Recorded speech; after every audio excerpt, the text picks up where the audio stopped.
Hello, this is Group 14 final output. The status of bioethanol demand and supply in the Philippines in 2011. In 2011, the ACT's blending rate was raised to 10%, in which it is predicted to replace around 461 milliliters of demand for mineral fuel. These production numbers, however, indicate a shortfall in domestic output of 170 milliliters in 2009 and 140 milliliters in 2011. To readdress this deficit, the Philippine government plans to develop a 100-hectare bioethanol microalgae farm in the province of Aurora in Luzon, using technology developed by the Korean Institute for Industrial Technology. Seaweed as raw material for bioethanol. Due to the rapid growth rate and high biomass production, macroalgae are prospective bioethanol feedstocks since they are more productive than many terrestrial crops.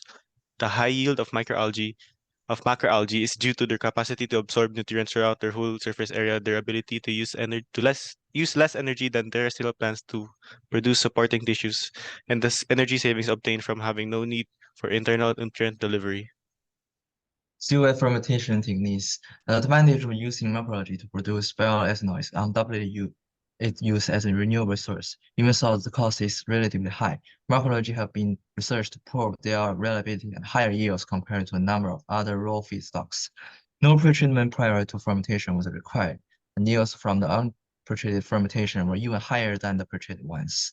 From the perspective of enzymatic hydrolysis, different studies have been found that using different pretreatment methods can expand the range of feedstock that can be used.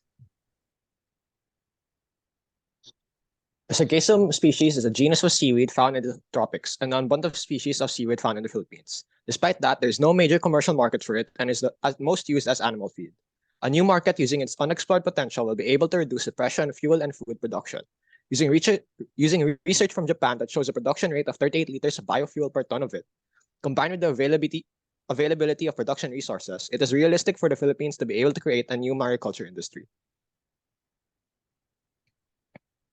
Overall, it is quite possible for the Philippines to utilize macroalgae to diversify its fuel supply. However, due to the scale of its operation, the authors state that research, development, investment, testing, and collaboration between the sectors is still needed, using the Philippines' own Biofuels Act as an incentive for growth and development.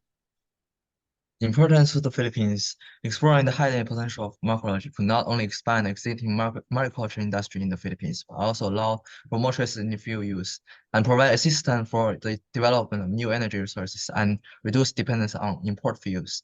New production methods prospect a new field, and the learning threshold, industry norm, and how to attract investment are all problems it will face.